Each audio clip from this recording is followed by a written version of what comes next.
പ്രിയപ്പെട്ട കുട്ടികളെ, ഹൈഡ്രോസ്റ്റാറ്റിക് എന്ന ചാപ്റ്ററിൽ പ്രഷർ എന്ന ഭാഗം നമ്മൾ കഴിഞ്ഞ വീഡിയോയിൽ നമ്മൾ പ്രതിപാദിച്ചു. അതിൽ നമ്മൾ പഠിച്ചു ബോയിൽസ് ലോയും ചാൾസ് ലോയും ഒക്കെ പ്രഷറും വോളിയവും ടെമ്പറേച്ചറും നമ്മൾ റിലേറ്റ് ചെയ്യുന്ന ഫോർമുല ഒക്കെ പഠിച്ചു.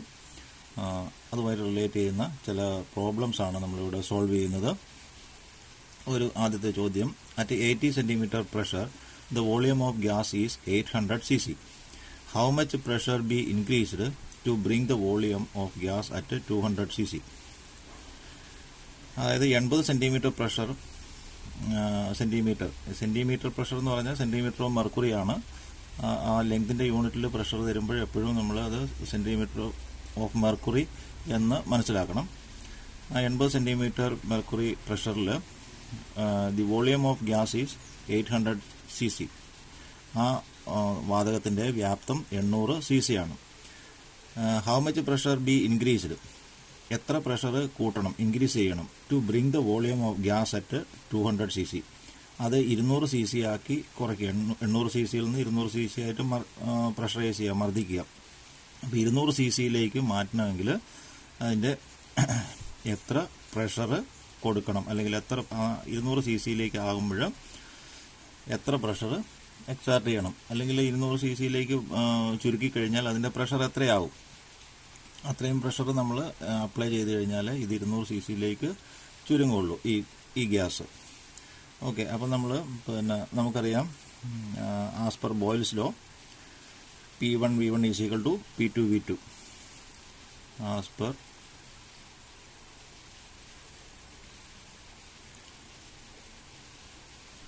P1 V1 is equal to P2 V2. P1 V1 എന്ന് പറഞ്ഞാൽ ഫസ്റ്റ് സ്റ്റേജിൽ ആദ്യത്തെ പ്രഷറും വോളിയവും, P2 V2 എന്ന് പറഞ്ഞാൽ രണ്ടാമത്തെ മർദ്ദിച്ചതിന് ശേഷം അല്ലെങ്കിൽ പ്രഷറൈസ് ചെയ്തതിന് ശേഷമുള്ള പ്രഷർ P2, അപ്പോഴത്തെ വോളിയം V2. അപ്പോൾ നമ്മൾ തന്നിരിക്കുന്ന കാര്യങ്ങൾ ഇവിടെ എഴുതാം. P1 is equal to pressure 1, ആദ്യത്തെ പ്രഷർ 80 സെന്റിമീറ്റർ, അതിൻ്റെ വോളിയം V1, ആ സമയത്തെ വോളിയം 800 cc. ഇനി V2 വോളിയം എത്രയായിട്ട് കുറയ്ക്കണം, രണ്ടാമത്തെ വോളിയം പ്രഷറൈസ് ചെയ്ത് 200 cc കുറയ്ക്കണം. 200 cc അന്നേരം എത്രയാണ്, P2 എത്രയാണ് is to find. So P1 V1 അത് അപ്ലൈ ചെയ്യുക, ഈ ഫോർമുലയിൽ അപ്ലൈ ചെയ്യുക. P1 80 × 800 is equal to P2 200 × V2. Okay, P2 200 cc pressure 200, ഇത് നേരെ തിരിച്ചാണ്. P2 എത്രയാണെന്ന് നമുക്കറിയത്തില്ല. P2 × V2 200, രണ്ടാമത്തെ വോളിയം പ്രഷറൈസ് ചെയ്ത ശേഷമുള്ള വോളിയം 200 cc. അപ്പോൾ P2 × 200 200 is equal to 80 × 800. P2 is equal to 80 × 800 divide by 200. പോയി 2 4 4 32 320 സെന്റിമീറ്റർ, 320 സെന്റിമീറ്റർ ഓഫ് മെർക്കുറി. ഈ രണ്ടാമത്തെ പ്രഷർ, അതായത് മർദ്ദിച്ച ശേഷമുള്ള പ്രഷർ 320 ആണ്. നമ്മുടെ ചോദ്യമാണ് how much pressure be increased to bring the volume of gas at 200 cc. അപ്പോൾ എത്ര ഇൻക്രീസ് ചെയ്യണം? അപ്പോൾ ആദ്യം 80 സെന്റിമീറ്റർ ഉണ്ടായിരുന്നു, അത് 320 ആയി രണ്ടാമത്തെ. അപ്പോൾ ഇൻക്രീസ് ഇൻ പ്രഷർ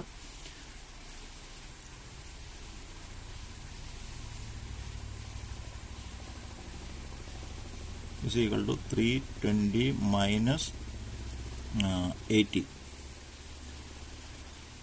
അപ്പോൾ 240 is equal to 240. Increase in pressure 240 centimetre. 240 centimetre mercury പ്രഷറാണ് അതിൻ്റെ വർദ്ധിച്ചത്. 800 നിന്ന് 240 വർദ്ധിച്ചു കഴിഞ്ഞാൽ 320 ആകും. അപ്പോൾ ആ ചോദ്യം കൃത്യമായി മനസ്സിലാക്കി തന്നെ വേണം അതിൻ്റെ ക്രിയ ചെയ്യാൻ. 320 അല്ല ആൻസർ. 80 ആണ് ആദ്യത്തെ പ്രഷർ, രണ്ടാമത്തെ പ്രഷർ 320 ആണ്. ഇൻക്രീസ് ഇൻ പ്രഷർ 320 - 80 240 cc ആണ്. അല്ല 240 സെൻറ്റിമീറ്റർ ഓഫ് മെർക്കുറിയാണ്, സെൻറ്റിമീറ്ററാണ്. ഓക്കെ, അപ്പോൾ ഇതാണ് ചോദ്യം. Find the volume of gas if its absolute temperature doubled and pressure reduced to half. Pressure, അതായത് ഒരു find the volume of gas, ഒരു ഗ്യാസിൻ്റെ വോളിയം എത്രയാണെന്ന് കണ്ടുപിടിക്കണം. ഇഫ് ഇറ്റ്സ് അബ്സല്യൂട്ട് ടെമ്പറേച്ചർ ഡബിളായി,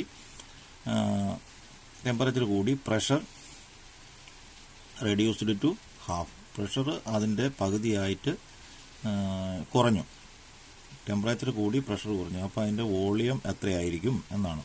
അപ്പോൾ ആദ്യത്തെ സ്റ്റേജിൽ 2 ഘട്ടങ്ങളാണ്. പ്രഷറൈസ് ചെയ്യുന്നതിന് മുമ്പും ടെമ്പറേച്ചർ കൂടുന്നതിന് മുമ്പുള്ളതും പ്രഷറും മാറിയതിന് ശേഷമുള്ള 2 സ്റ്റേജുകളാണ്. അപ്പോൾ അതിൽ ഒന്നാമത്തേതിൽ പെർഫെക്റ്റ് പ്രഷറും വോളിയവും ടെമ്പറേച്ചറും ഉൾപ്പെടുന്ന പ്രോബ്ലം ആയതുകൊണ്ട് നമ്മൾ P1 V1/T1 = P2 V2/T2 എന്നുള്ള ഫോർമുലയാണ് അപ്ലൈ ചെയ്യുന്നത്.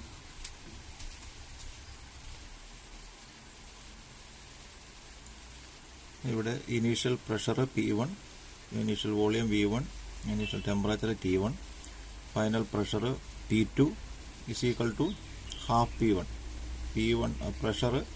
പ്രഷർ റെഡ്യൂസ്ഡ് ടു ഹാഫ് എന്നാണ് പറഞ്ഞത്. അപ്പം P2 = ഹാഫ് P1ൻ്റെ പകുതിയായിരിക്കും P2. വോളിയം എത്രയാണ് എന്നാണ് നമുക്ക് കണ്ടിരിക്കുക. അപ്പോൾ അതിൻ്റെ volume of the gas final സ്റ്റേജിൽ അതിൻ്റെ വോളിയം എത്രയാണ്.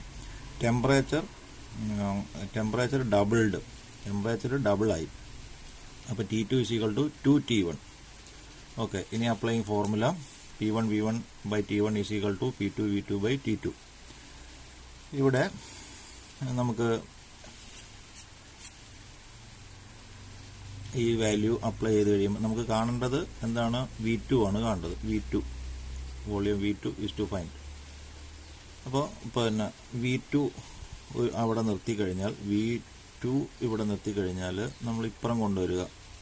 P1 V1/T1 ഇൻറ്റു ഇവിടെ താഴെ ഹരിക്കണം എന്നുള്ള T2 ഇവിടെ എത്തും. T2 ഹരിക്കണം T2 മുകളിൽ ഗുണിക്കണം T2 എന്നാവും. P2 മുകളിലുള്ളത് താഴെ ആവും, ഹരിക്കണം P2 എന്നാവും. ഗുണനം ഹരണമാവും, ഹരണം ഗുണനമാവും. തിരിച്ചിട്ട് ഗുണിക്കുന്നു. അതായത് V2 ഇപ്പുറം ഒരു സൈഡിൽ നിർത്തി. അപ്പോൾ നമുക്ക് കിട്ടിയ എത്ര? V2 = ഇത് നേരെ തിരിച്ചങ്ങോട്ട് എഴുതുന്നതേ ഉള്ളൂ. P1 V1/T1 into T2 /P2. ഇനി വാല്യൂ നമ്മൾ അപ്ലൈ ചെയ്യാം. അതായത് P2 = half P1. P1 V1/T1 അതിന് മാറ്റമൊന്നുമില്ല. T2 = 2T1. P1 V1/T1 into T2 = 2T1. നമ്മളിവിടെ എഴുതിയിട്ടുണ്ട്. T2 ഡബിളായി, അപ്പോൾ 2T1. 2T1 /P2 = half P1. P2 = 1/2, half P1. Half P1. അപ്പോൾ 2T1, 2 × T1, നമുക്ക് T1 ഇത് ക്യാൻസൽ ചെയ്യാം. ഇവിടെ ഹാഫ് P1, ഈ P1ഉം ഈ P1ഉം ക്യാൻസൽ ചെയ്യാം. അതായത് V2 = V1 ഇൻറ്റു 2 /1/2 എന്നാണ്. അതായത് V1 ഇൻറ്റു 2 ഇൻറ്റു 2/1 മീൻസ് 2. അപ്പോൾ 2 × 2, V1 × 2. അപ്പോൾ V2 = V1 ഇൻറ്റു 2 × 2 4 V1. അതായത് വോളിയം ഇൻക്രീസസ് 4 ടൈംസ്. V2 എന്ന് പറയുന്നത് V1ൻ്റെ 4 മടങ്ങായിരിക്കും. അപ്പം വോളിയം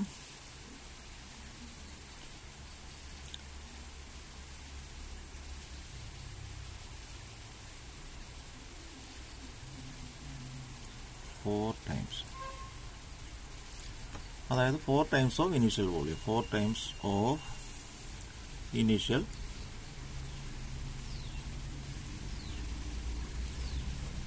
വോളിയം എത്രയും 4 മടങ്ങായി. അതാണ് ആ ചോദ്യത്തിൻ്റെ ആൻസർ. അതായത് പ്രഷർ ഹാഫ് ആവുകയും ടെമ്പറേച്ചർ ഡബിൾ ആവുകയും ചെയ്താൽ ഇനീഷ്യൽ വോളിയം ഫൈനൽ വോളിയം എത്തുമ്പോൾ 4 മടങ്ങായിട്ട് വർദ്ധിക്കും. Next question, A gas has A pressure of 2 kg per centimeter square and volume of 5 meter cube. What will be the volume of gas if the pressure is reduced to 1 kg per centimeter square, keeping the temperature constant? At constant temperature,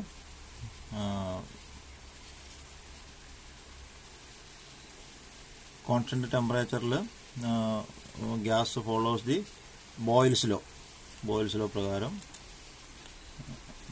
keeping the temperature constant ആണെങ്കിൽ അവിടെ Boyle's law ആണ് applicable. P1 V1 is equal to P2 V2. അപ്പോൾ ആദ്യത്തെ temperature pressure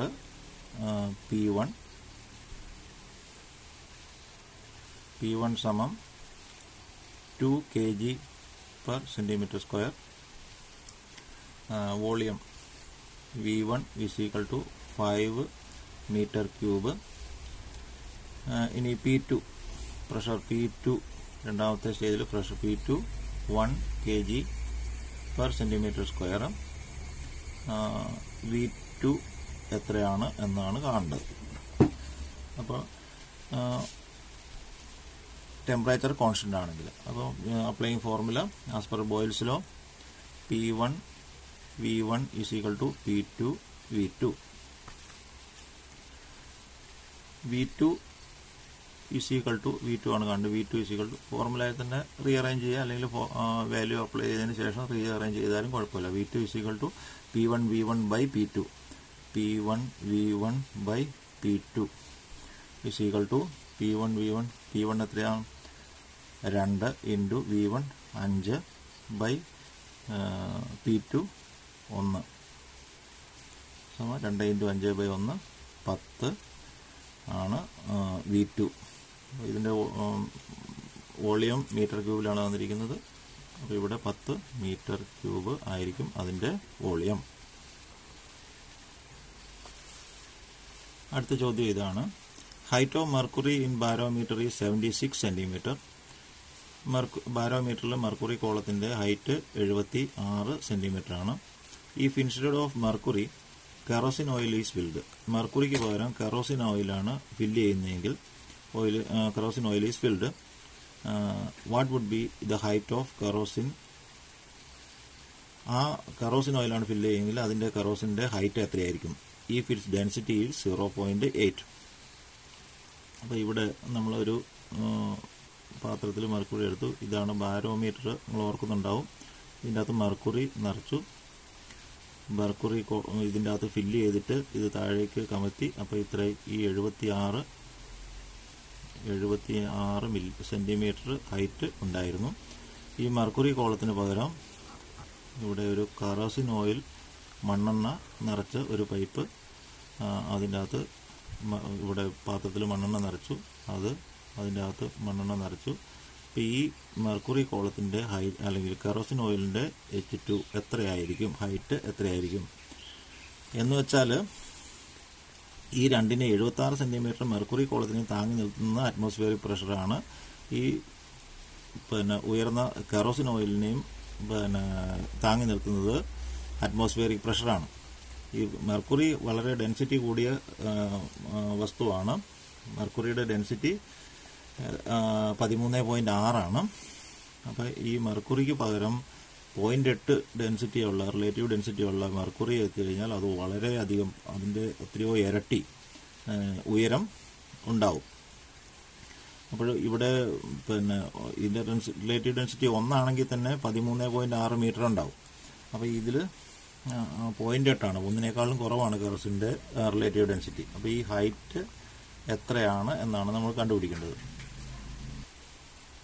ഇപ്പോഴും നമുക്കറിയാം ഈ രണ്ട് mercury കോളത്തിൻ്റെയും ഈ കെറോസിൻ കോളത്തിൻ്റെയും വെയിറ്റ് ഈക്വൽ ആയിരിക്കും. അപ്പോൾ weight of mercury column is equal to weight of kerosene column എന്നെടുക്കാം. കാരണം അതിനെ രണ്ടിനെയും താങ്ങി നിർത്തുന്നത് അറ്റ്മോസ്ഫിയറിക് പ്രഷറാണ്. രണ്ടുടെ സാഹചര്യത്തിലും അറ്റ്മോസ്ഫിയറിക് പ്രഷർ ഈക്വൽ ആണ്. ഇവിടെ 76 സെൻറ്റിമീറ്റർ ഓഫ് മെർക്കുറിയാണ്. ഇവിടുത്തെ ഹൈറ്റ് എത്രയാണെന്ന് നമുക്കറിയില്ല. H2 അത് നമുക്ക് കണ്ടുപിടിക്കണം. ഇത് H1. അപ്പോൾ weight of mercury equal to weight of kerosene. അപ്പോൾ മെർക്കുറിയുടെ വെയിറ്റ് എന്ന് പറയുന്നത് വോളിയം ഇൻറ്റു ഡെൻസിറ്റി, കറോസിൻ ഓയിലിൻ്റെ വോളിയം ഇൻറ്റു ഡെൻസിറ്റി. ഓക്കെ. അപ്പോൾ ഈ വോളിയം ഓഫ് ഇത് ഒരു സർക്കുലർ ഷേപ്പിലാണ് പിന്നെ ഈ മെർക്കുറി കോളത്തിൻ്റെ ബേസ്. അപ്പോൾ area of base into height.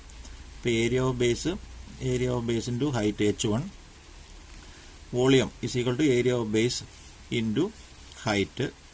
Volume of cylindrical ഷേപ്പിൻ്റെ volume area of base into height into density of mercury D1. ഇനി ഏരിയ ഓഫ് ബേസ് കറോസിൻ ഓയിലിൻ്റെ area of base into height H2 area of base into height H2 into D2 density of kerosene. അപ്പോൾ ഈ area രണ്ട് കേസിലും ഒരേപോലെ area ആയതുകൊണ്ട് രണ്ടും ഒരേപോലെയുള്ള cylinder pipe tube എടുത്തിട്ടാണ് നമ്മൾ പിന്നെ പരീക്ഷണം നടത്തുന്നതെന്ന് വിചാരിക്കുക. അപ്പോൾ ഇതിൻ്റെ ഏരിയ രണ്ടും സെയിം ആയിരിക്കും. അത് നമുക്ക് ക്യാൻസൽ ചെയ്യാം. അപ്പോൾ H1 D1 is equal to H2 D2. നമുക്ക് കാണേണ്ടത് എന്താണ്? H2 ആണ്. H2 is equal to H1 D1 divide by D2. അതായത് H2 സമം H1 D1. H1 എത്രയാണ്? 76 into D1 density of mercury D1 13.6 divide by D2 density of kerosene ഓയിലിൻ്റെ 0.8. ഇത് calculate ചെയ്ത് കഴിഞ്ഞാൽ 1292 സെൻറ്റിമീറ്റർ എന്ന് കിട്ടും. അതായത് 12.92 മീറ്റർ. അപ്പോൾ ഈ 76 സെൻറ്റിമീറ്റർ മെർക്കുറി കോളത്തിൻ്റെ താങ്ങി നിർത്താൻ ആവശ്യമായ അതേ പ്രഷർ ഉപയോഗിച്ചിട്ട് നമുക്ക് കറോസിൻ ഓയിലിന് എത്രമാത്രം 12.92 മീറ്റർ കറോസിൻ ഓയിലിനെ സപ്പോർട്ട് ചെയ്യാൻ സാധിക്കും. ഇനി ഇതിൻ്റെ സ്ഥാനത്ത് കറോസിൻ ഓയിലിന് പകരം വെള്ളമാണ് നിറച്ചതെങ്കിലോ ഇവിടെ 1 ആണ്. 0.8 പകരം 1 കൊണ്ടാണ് ഹരിക്കേണ്ടത്. അപ്പോൾ 76 × 13.6 ഗുണിച്ച് കിട്ടുന്ന സംഖ്യയായിരിക്കും അതിൻ്റെ ഹൈറ്റ്. അതിനേക്കാളും കുറച്ച് കുറവായിരിക്കും. നമുക്ക് നോക്കാം. ഇവിടെ പിന്നെ മെർക്കുറിക്ക് പകരം കറോസിന് പകരം വാട്ടറാണ് നിറയ്ക്കുന്നതെങ്കിൽ എത്രയായിരിക്കും ഹൈറ്റ്? H2 എത്രയായിരിക്കും? അതായത് ഇവിടെ ഈ 0.8 കൊണ്ട് കറോസിൻ ഓയിലിൻ്റെ ഡെൻസിറ്റി കൊണ്ട് ഹരിക്കുന്ന ആ കേസ് മാത്രമേ വ്യത്യാസമുള്ളൂ. അപ്പോൾ H2 is equal to 76 into 13.6 divide by 0.8 പകരം ഡെൻസിറ്റി ഓഫ് കറോസിൻ ഓയിലിന് പകരം ഡെൻസിറ്റി ഓഫ് വാട്ടർ 1 അപ്ലൈ ചെയ്യും. അപ്പോൾ നമുക്ക് കിട്ടുക 1033.6, അതായത് 1033 സെൻറ്റിമീറ്റർ. അതായത് 10.33 മീറ്റർ. 10.336 മീറ്ററാണ് മെർക്കുറി കോളത്തിന് പകരം വാട്ടർ കോളമാണെങ്കിൽ ഇവിടെ ഉണ്ടാകുന്ന ഹൈറ്റ്. അതായത് 10.336 മീറ്റർ വെള്ളത്തിനെ താങ്ങി നിർത്താൻ ആവശ്യമായ മർദ്ദമാണ് അന്തരീക്ഷ മർദ്ദം. നമ്മൾ മെർക്കുറിയുടെ ടേംസിൽ പറയാൻ കാരണം അത് ചെറിയൊരു കോളം നമ്മൾ 1 മീറ്റർ ട്യൂബിനുള്ളിൽ നമുക്ക് അതിനെ അളക്കാൻ സാധിക്കുന്നു. മെർക്കുറി വളരെ വെയിറ്റ് കൂടിയ അല്ലെങ്കിൽ ഡെൻസിറ്റി കൂടിയ ഒരു ദ്രാവകമാണ്. അതുകൊണ്ടാണ് മെർക്കുറി ഉപയോഗിക്കുന്നത്. അതിന് പകരം വെള്ളം ഉപയോഗിക്കുകയാണെങ്കിൽ നമ്മൾ 10-12 മീറ്റർ നീളമുള്ള പൈപ്പ് എടുക്കേണ്ടി വരും. അപ്പം 10.336 മീറ്ററാണ് അതിൻ്റെ നെറ്റ് ആകെ ഹൈറ്റ്. ആ ലെവലിലെത്തുമ്പം ഈ H2 10.336 മീറ്റർ എത്തുമ്പോഴും വെള്ളമാണെങ്കിൽ ആ ലെവലിൽ അവിടെ നിൽക്കും. ഇവിടെ വാക്കുമായിരിക്കും. അത്രയും ഭാഗം വെള്ളത്തിനെ താങ്ങി നിർത്താനുള്ള കഴിവ് ഈ അന്തരീക്ഷ മർദ്ദത്തിന് ഉണ്ട്. ഇതിൽ നിന്ന് നമ്മൾ വേറൊരു കാര്യം കൂടെ മനസ്സിലാക്കേണ്ടതുണ്ട്. നമ്മൾ മോട്ടറുകൾ, വാട്ടർ പമ്പുകൾ ഒക്കെ നമ്മൾ വയ്ക്കുമ്പോൾ മോട്ടർ നമ്മൾ കിണറിൻ്റെ കരയ്ക്കൊക്കെ വെച്ച് കഴിഞ്ഞാൽ ആ പമ്പിനുള്ളിലെ വെള്ളം പുറത്തേക്ക് ആദ്യം നമ്മൾ പ്രൈം ചെയ്യും. ആദ്യം പമ്പിനുള്ളിൽ വെള്ളം നിറയ്ക്കും. അതിൻ്റെ താഴേക്കുള്ള ഓസിലും വെള്ളം നിറച്ചതിന് ശേഷമാണ് നമ്മൾ മോട്ടോർ സ്റ്റാർട്ട് ചെയ്യുക. ആ പമ്പിലെ വെള്ളം പുറത്തേക്ക് തള്ളിക്കളയുമ്പോൾ അവിടെ ഒരു വാക്വം ക്രിയേറ്റ് ചെയ്യുന്നു, ഒരു ശൂന്യത ക്രിയേറ്റ് ചെയ്യുന്നു. അപ്പോൾ ആ വാക്വത്തിലേക്ക് അന്തരീക്ഷ മർദ്ദം കൊണ്ട് കിണറിനടിയിലെ വെള്ളം മുകളിലേക്ക് ഉയരുന്നു. കിണർ ഇങ്ങനെയാണെങ്കിൽ നമ്മൾ ഉയരത്തിൽ ഇങ്ങനെ മോട്ടർ വെച്ച് ഇവിടുന്ന് ഇങ്ങനെ ഒരു പൈപ്പിട്ട് താഴേക്ക് കിണറ്റിലേക്ക് പൈപ്പിട്ടു, ഇവിടുന്ന് നമ്മൾ മുകളിലേക്ക് ഇതിനെ പമ്പ് ചെയ്യുന്നു എന്ന് കരുതുക. അപ്പോൾ ഈ മോട്ടറിൽ ഇവിടെ ഇതിൻ്റെ താഴോട്ട് ഈ മോട്ടറിൽ പമ്പിലും വെള്ളം നിറച്ചിട്ട് വേണം നമ്മൾ മോട്ടോർ പമ്പ് ചെയ്യാൻ. അന്നേരം മോട്ടറും പുറത്തേക്ക് പമ്പ് ചെയ്യും. ഈ ലെവല് ഈ മോട്ടറിൻ്റെ ഈ സെൻട്രലിൽ നിന്നും ഈ കിണറിലെ വാട്ടർ ലെവലിലേക്കുള്ള ഉയരം തിയററ്റിക്കലി 10.33 മീറ്ററിൽ അല്ലെങ്കിൽ 3.36 എന്ന് എടുക്കാം, 3.4 മീറ്ററിൽ അധികമായാൽ ഒരു കാരണവശാലും വെള്ളം പമ്പിലേക്ക് കയറില്ല. കാരണം അന്തരീക്ഷ മർദ്ദം ആണ് ഈ പമ്പിലേക്ക് ഇവിടെ വാക്വം ഉണ്ടാകുമ്പം പമ്പിലേക്ക് വെള്ളത്തിനെ ഉയർത്തുന്നത്. അപ്പോൾ ആ 10 മീറ്ററിൽ അല്ലെ 10.34 മീറ്ററിന് മുകളിലേക്ക് അതിന് ഉയരത്തിലാണ് മോട്ടറെങ്കിൽ അങ്ങോട്ടും വെള്ളം കയറില്ല. അതുകൊണ്ടാണ് ഒരു പരിധി വരെ വെള്ളം താഴ്ന്നു കഴിയുമ്പോൾ നമ്മൾ ചിലപ്പോൾ മോട്ടർ താഴ്ത്തി വെക്കുന്നത്. അതായത് 10 മീറ്ററിൽ കൂടുതൽ വെള്ളം വലിക്കില്ല എന്ന് പറയാൻ കാരണം അത് തിയററ്റിക്കലിയാണ്. സാധാരണ പ്രാക്ടിക്കലി നമ്മൾ ഒരു 7-8 മീറ്ററൊക്കെ സാധാരണയായിട്ട് ഉപയോഗിക്കാറുള്ളൂ. കിണറിൻ്റെ വാട്ടർ ലെവലിൽ നിന്ന് 7-8 മീറ്ററിലധികം ഉയരത്തിൽ മോട്ടർ വെക്കാറില്ല. അത് സാധാരണ മോണോബ്ലോക്ക് പമ്പുകൾ അല്ലെങ്കിൽ പിന്നെ സബ്മേഴ്സിബിൾ പമ്പുകൾ ഉപയോഗിക്കും, അല്ലെങ്കിൽ നമ്മൾ ജെറ്റ് പമ്പുകളൊക്കെ ഉപയോഗിക്കും. അപ്പോൾ ആക്ച്വലി നമ്മളിങ്ങനെ മനസ്സിലാക്കാം, ഇത് കിണറാണെങ്കിൽ ഇവിടെ മോട്ടർ ആണെങ്കിൽ നമ്മൾ ഇവിടുന്ന് ഇങ്ങനെ മോട്ടറിൽ നിന്ന് ഇങ്ങനെ പൈപ്പ് ഇട്ട് കഴിഞ്ഞാൽ കിണറിൻ്റെ വാട്ടർ ലെവൽ ഇവിടം വരെ ആണെങ്കിൽ ഇവിടെ നമ്മൾ ഫുട് വാൽവൊക്കെ വെക്കും. കാരണം ഇതിൻ്റെ അകത്ത് വെള്ളം ഉണ്ടെങ്കിലേ ഇത് ആദ്യം പമ്പ് ചെയ്യുള്ളൂ. ഇത് ഇവിടുന്ന് മോട്ടർ പുറത്തേക്ക് പമ്പ് ചെയ്യുന്നു. പുറത്തേക്ക് പമ്പ് ചെയ്യുന്നത് ആ പമ്പിൻ്റെ കപ്പാസിറ്റി HP പവറൊക്കെ അനുസരിച്ച് കൂടുതൽ ഉയരത്തിലേക്ക് പോകും, അതിലൊക്കെ വ്യത്യാസം വരും. പക്ഷേ ഈ വലിയ ബലം, ഈ സക്ഷൻ പവർ